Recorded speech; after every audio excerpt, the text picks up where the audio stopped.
얼마 전에 제가 책을 한 권 읽었습니다. 여러분 혹시 보신 분들도 있으실 텐데요.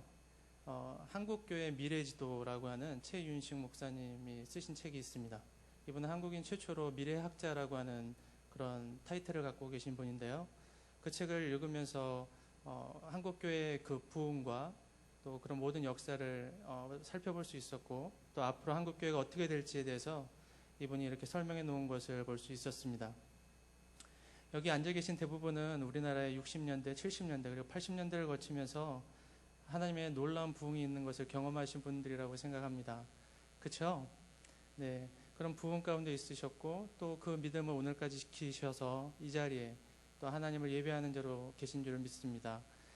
그런 이면에 또 이분이 한 가지 꼽고 있는 것은 무엇이냐면 한국교회 많은 목사님들이 부흥을 보면서 하나님의 추수 때를 경험했고 또 그러면서 성도님들이 많이 늘어가는 것을 보았습니다. 그러나 많은 목회자님들이 그 주일학교, 즉 어린이들을 비롯해서 그 아이들에게 전도나 많은 시간, 물질을 투자하지 않았기 때문에 지금 작금의 한국교회는 앞으로 그 미래가 좀 불투명하다라고 하는 진단을 내리고 있습니다.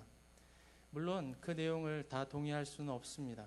왜냐하면 하나님은 생명의 하나님이시기 때문에 하나님의 그 놀라운 구원을 온 세계 가운데 보여주고 계시고 또 이루고 계시는 하나님께서 한국교회가 이만큼 성장하시고 성장케 하시고 또 더불어 더 놀랍게 성장해서 온 세계 열방이 또 우리를 통해 하나님의 복음을 듣게 하시리라 믿기 때문에 그렇습니다. 또한 그 일들에 오늘 저와 여러분을 하나님께서 또 부르고 계시고 또 이 가운데 모이게 하셨다고 믿습니다. 무엇보다 오늘 이 교회 귀한 청년들의 헌신 예배로 드린다고 하고 또 내일부터는 제주도로 또 전도여행을 간다는 말을 들었습니다. 오늘 성경 본문에는 이와 유사한 얘기가 나오고 있습니다. 우리가 너무나도 잘 아는 말씀처럼 예수님은 공생의 기간 가운데 그 12명의 제자들을 부르시고 그들과 함께 하시면서 또 하나님 나라의 복음을 가르치시고 전하셨습니다.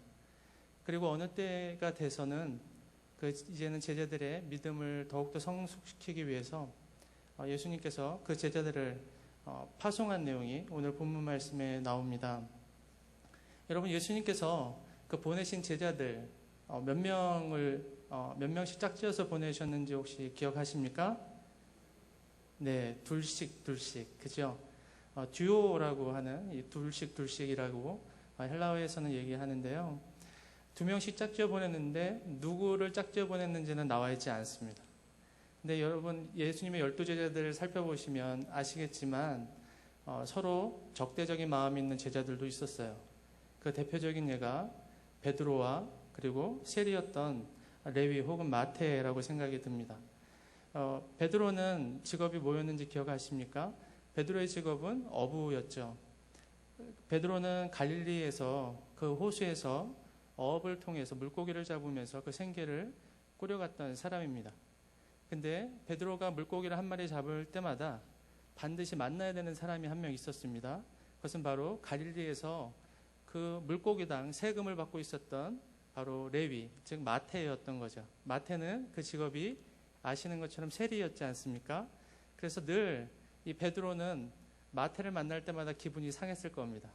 그리고 그 세리였던 마태는 우리가 아시는 것처럼 가장 유대인들이 저주했던 직업을 갖고 있었죠. 왜냐하면 이방의 황제를 대신해서 세금을 걷었을 뿐 아니라 너무나도 많이 걷어서 자기의 부를 축적하기도 했고, 그래서 세리라고 하는 이름은 이방인 못지않게 저주를 받았던 그 당시 아주 저 밑에 있던 사람의 대표적인 부류였기 때문에 그렇죠.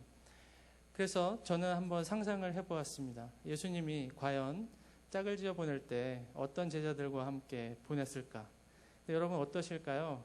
만약에 어디 먼 여행에 가실 때 여러분은 누구랑 주로 여행을 하길 원하십니까?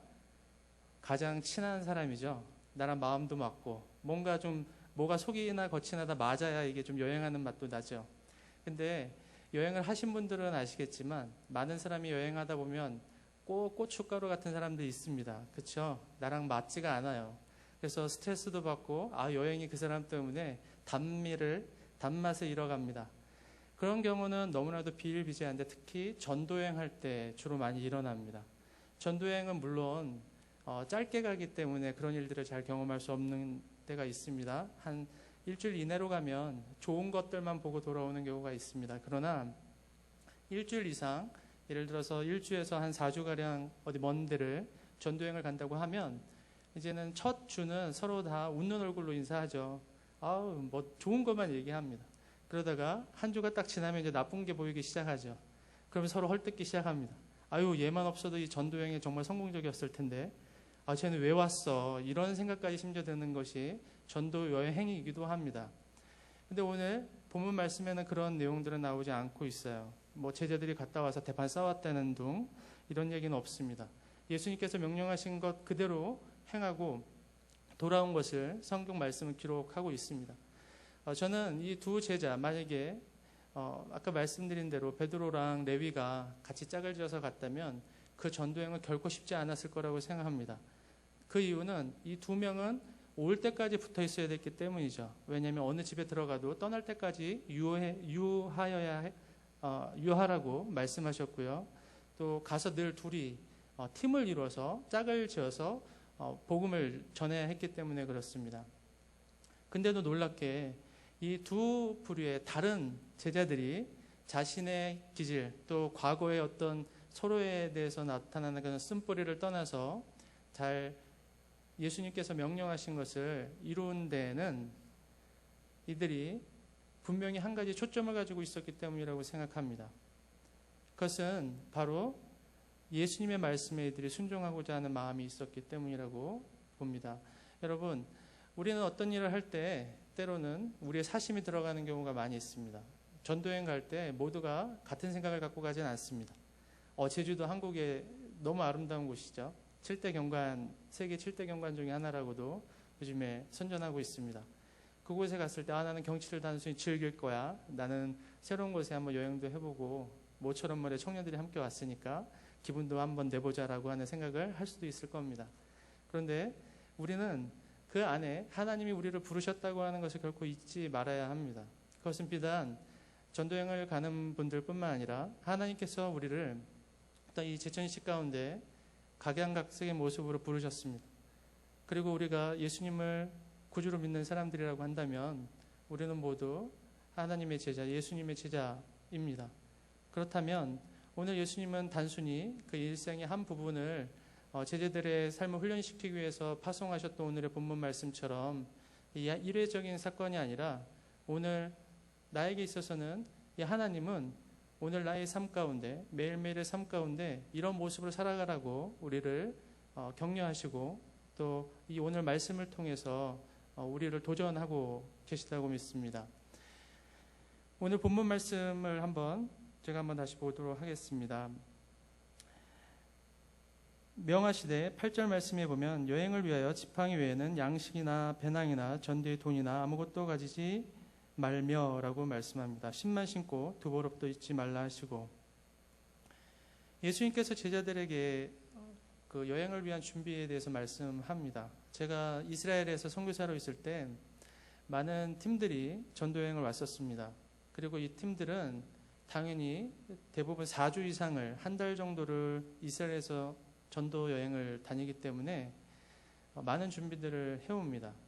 예수님의 이 말씀 보면은 양식도 가져오지 말고 배낭도 가져오지 말고 전대, 즉 어떤 돈도 가지고 가지 말라고 하는 이 말씀은 오늘의 그 전도여행 팀과는 어떻게 보면 맞지 않습니다. 그러나 예수님은 그 당시 문화 가운데 말씀하셨죠.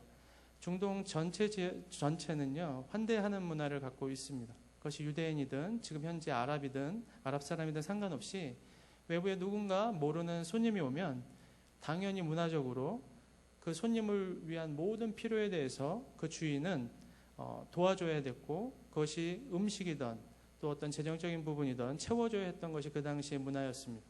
그래서 예수님은 그 당시 이런 유대교의 유대인들의 문화 가운데 사람들을 파송할 때 이런 준비, 너희들의 필요한 준비가 어떤 너희들이 생각하는 것을 이상으로 준비하는 것이 아니라 내가 너희들을 위해서 준비한 상황 가운데 한번 내가 명령한 것을 해보라고 도전을 하고 계신 거죠.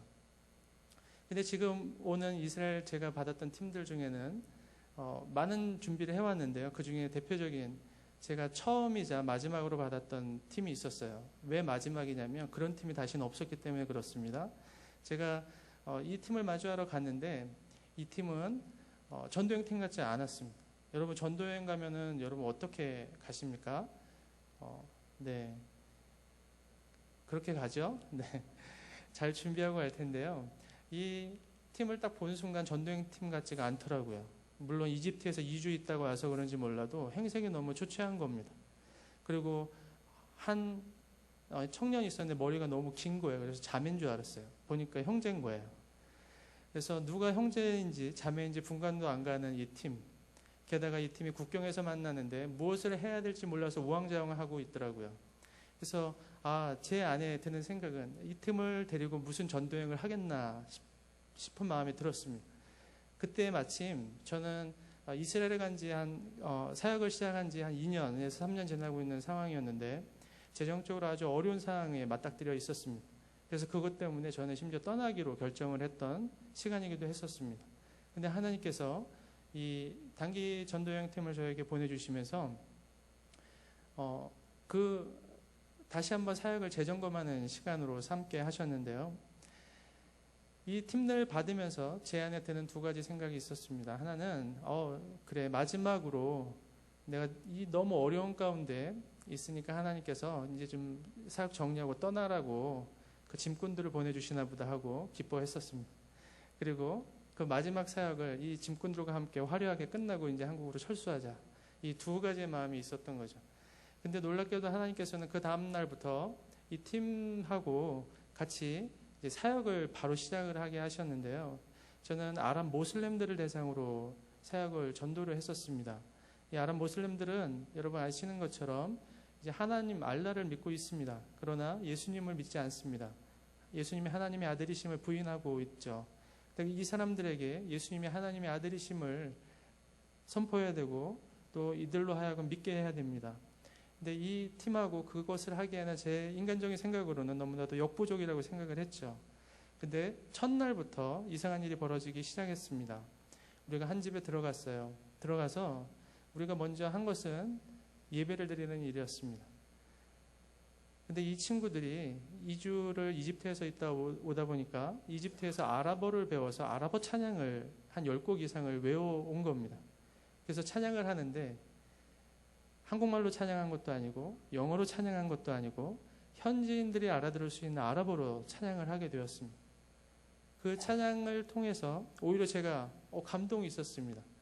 아니 한국 사람이 아랍어로 여기서 찬양하면서 하나님 예배한다는 게 너무나도 놀라웠기 때문에 그렇죠. 그리고 나서 바로 복음을 전했습니다. 근데 놀라운 사실은 그 복음에 이 가정에 아주머니가 복음을 영접하고 예수님을 믿었다는 거죠. 오히려 그분이 제가 예수님을 믿겠습니다라고 한 소리를 제가 믿지 못했어요. 아니 이분이 나한테 지금 거짓말하는 건가 하고 제가 오히려 의심하는 시간이 되었었습니다. 근데 놀랍게도 시간이 지나 보니까 다시 그 시간이 지나서 그 집에 갔을 때 확인했습니다. 정말 예수님을 믿으십니까? 하나님의 아들이심을 믿으십니까? 당신의 구원자이심을 믿으십니까? 남, 아랍어로 남은 아멘이라고 하는 뜻입니다. 네, 믿습니다라고 하는 뜻이에요. 그러면서 저한테 질문을 하는 겁니다. 혹시 그때 한국 친구들이 여기 와서 불렀던 그 노래가 그 한국 노래입니까? 라고 물어보는 거예요. 아니 이게 무슨 말이에요? 아랍어로 찬양을 했는데 왜 그분들은 한국어 찬양이냐고 한국어 노래냐고 물어본 겁니까? 알고 보니까 아랍어 발음에 안 되는 게 있었던 겁니다. 우리가 마치 영어 발음에 어려운 발음들 있죠. 우리가 잘 못 내는 우리가 평소에 쓰지 않는 발음들이 있습니다. 그것을 제대로 내지 못하면 우리가 못 알아듣는 그 상대가 못 알아듣는 것처럼 우리가 아랍어에 있는 많은 유명한 발음들 중에 목을 이렇게 쪼르는 발음이 하나 있어요. 이렇게 내야 되는. 근데 그런 발음들을 내지 못하는 거예요. 그리고 가래를 뱉어야 되는 발음들이 있습니다. 이런 발음을 못 내는 겁니다. 그리고 바람 소리를 내야 되는데 바람 소리가 안 나는 거예요. 이게 발음이에요. 이런 소리를 내야 되는데 그런 소리를 미처 한국어로 쓴 그들의 찬양 이런 메모지에는 그 발음교가 적혀 있지 않았던 거예요. 그래서 한국식으로 발음을 했던 거죠. 그러니까 당연히 듣는 사람은 그것이 한국어 찬양으로 알았고 아랍어로 알지 못했던 겁니다. 그럼에도 불구하고 이분이 찬양 가운데 감격해서 우는 겁니다. 그때 울었던 거예요. 제가 그 일들을 통해서 깨달은 게 하나 있었습니다. 하나님은 우리의 마음의 찬양을 받으시는구나 라는 것입니다. 우리가 어딘가에 갔을 때 우리는 우리의 형식을 중요하게 따집니다. 또 뭔가가 앞뒤가 완벽하게 맞아야 된다라고 생각합니다. 그것이 잘 준비했다라고 평가하는 거죠. 그러나 하나님은 보이는 것을 평가하시지 않습니다. 하나님의 성경 전체에서 말씀하는 건 우리 마음의 중심이 어디 있느냐를 하나님께서 평가하시고 그것을 보신다는 겁니다. 그리고 말씀에도 시편에도 말씀하시는 것처럼 이스라엘의 찬송 중에 거하시는 분이라고 말씀합니다. 우리가 마음을 다해 하나님을 어디서든 예배할 때 그것은 바로 하나님의 임재가 있는 곳이고 하나님의 역사가 일어나는 통로가 되는 겁니다. 그래서 이 팀들을 통해서 이 팀 안에 하나님께 드려지는 그 마음으로부터의 놀라운 찬양, 그 감사의 찬양, 그 믿음의 찬양이 바로 하나님의 역사의 통로가 됐다는 것을 경험했습니다. 오늘 청년들, 특히 하나님을 사랑하는 여러분 모두가 날마다 있는 곳에서 하나님께 마음 깊은 곳으로부터 오는 그 찬양을 올리는 그런 일들이 있기를 소망합니다. 하나님이 그러한 예수님께서 제자들에게 너희들 아무것도 준비하지 말고 가라고 했을 때 또 다른 것은 바로 하나님께서 이 제자들의 삶과 함께 하시고 그들을 통해서 역사하고자 하는 마음이 있으시기 때문에 그렇습니다. 우리가 많은 것들을 준비할 때 하나님이 역사한다라고 생각할 때가 종종 있습니다. 우리가 많은 노력을 기울일 때, 우리가 뭔가에 최선을 다할 때 하나님의 놀라운 역사가 일어난다고 생각합니다. 그러나 하나님은 오늘 본문 말씀을 통해서 그와 반대로 너희들이 아무것도 가지지 않고 철저한 순종 가운데 나아갔을 때 놀라운 역사가 일어난다고 말씀하고 있습니다. 하나님의 말씀에 순종해서 나가는 것이 바로 하나님의 역사의 시작이라고 말씀하는 겁니다. 하나님의 말씀에 순종해서 우리가 하루하루의 삶을 사는 것이 하나님의 역사의 시작이라고 또 시작하는 통로가 된다고 말씀하고 있는 겁니다. 이 제자들은 그것을 철저하게 경험하는 시간을 가졌었습니다. 내가 아무것도 준비하지 않고 나갔는데 나는 단순히 지팡이 하나만 갖고 나갔는데 나간 곳에서 귀신을 쫓아내는 능력들이 나타나고 또한 회개하라고 했을 때 사람들이 회개하며 돌아오는 일들이 나타났다고 성경에서는 다른 본문들을 통해서 말씀하고 있습니다. 우리는 하나님을 어떻게 경험할 수 있느냐라고 날마다 질문을 해야 됩니다.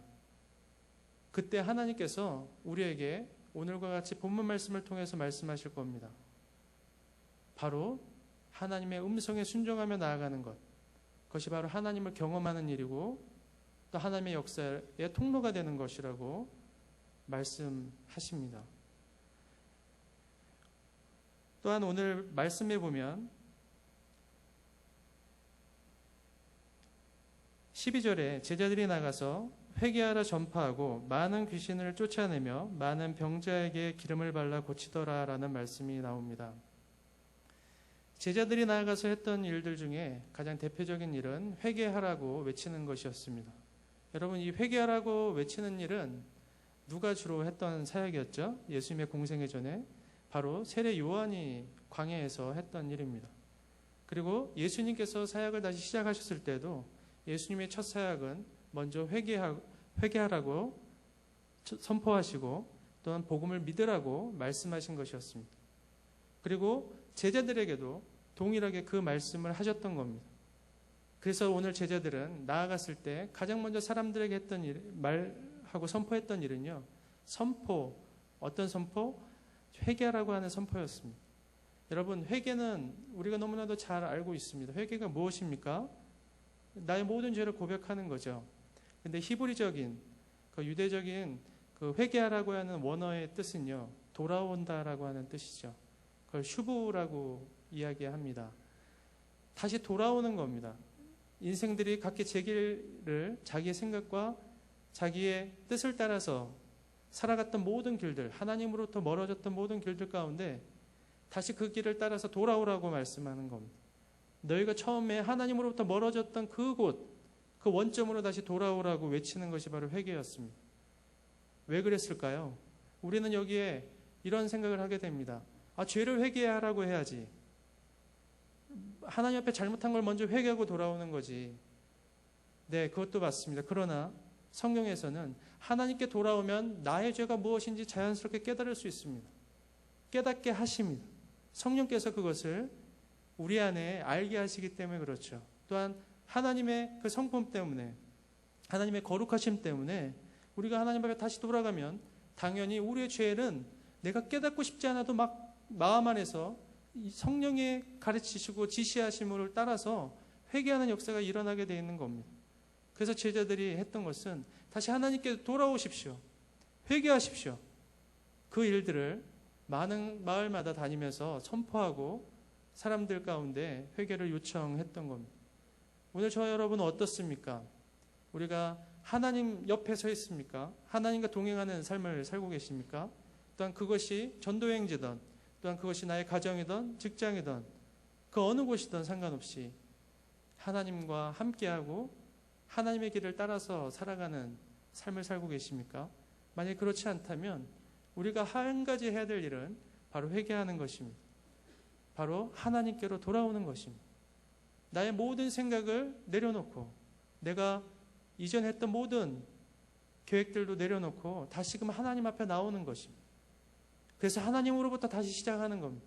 그래서 하나님으로부터 다시 시작할 수 있는 은혜를, 그 놀라운 용서의 은혜를, 다시 시작하게 하시는 은혜를 경험하는 것입니다.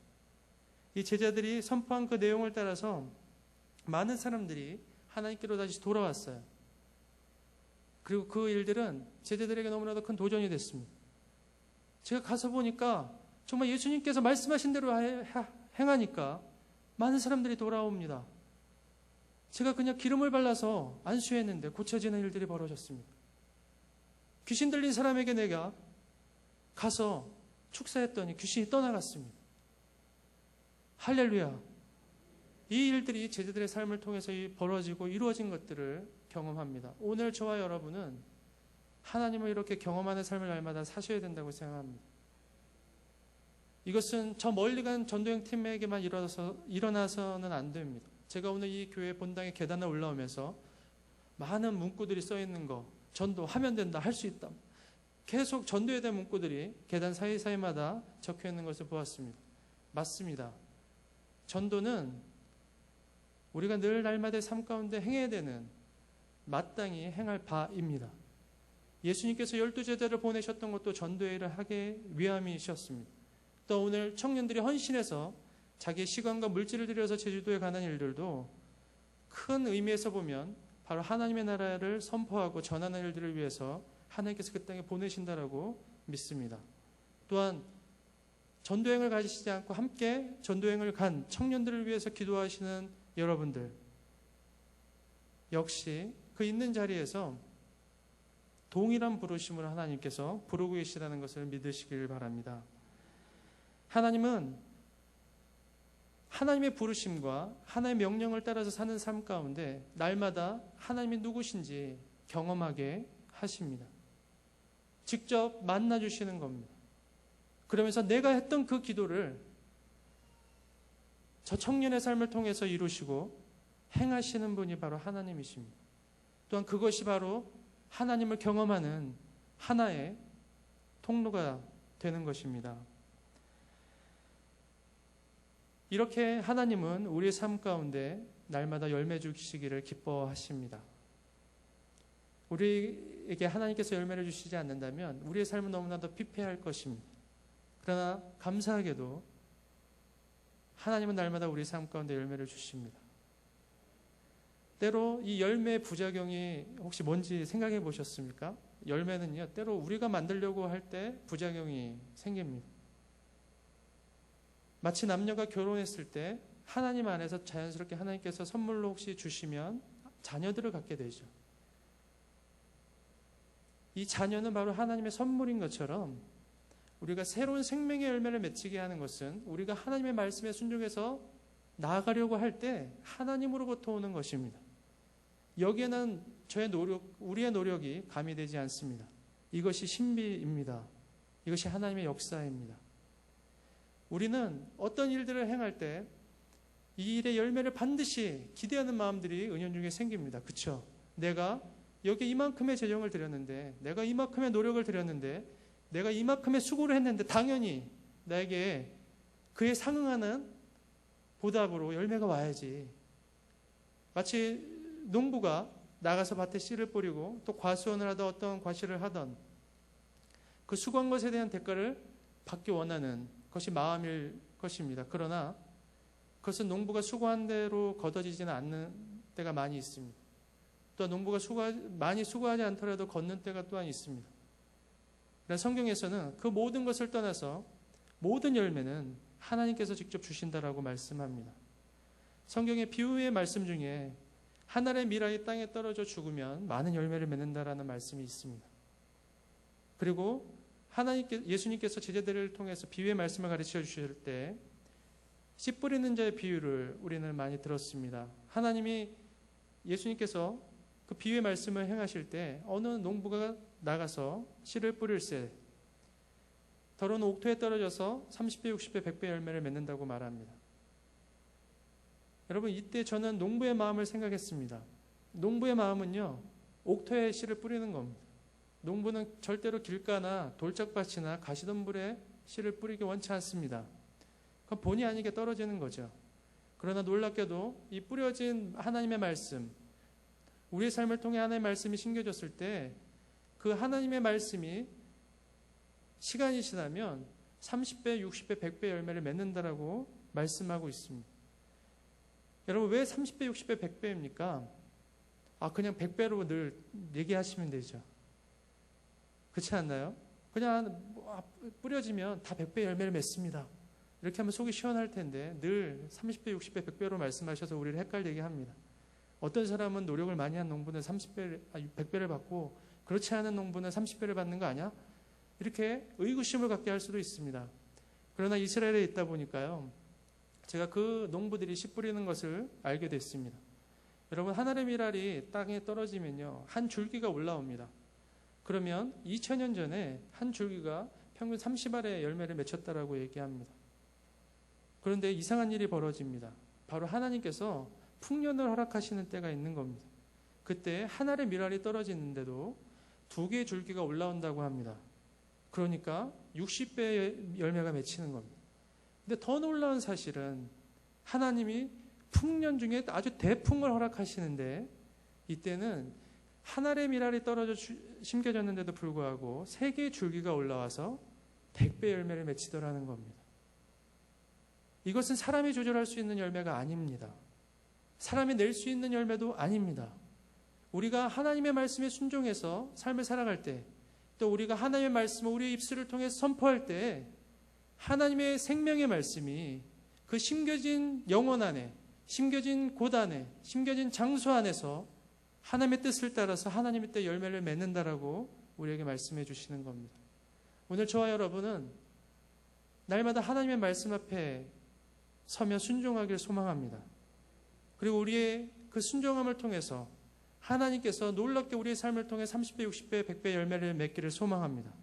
그래서 결국은 오늘 말씀하신 것처럼 예수의 이름이 드러난지라, 바로 그 모든 순종의 행위를 통해서 이 사람들은 예수님의 이름을 드러내려고 하지 않았을지도 모릅니다.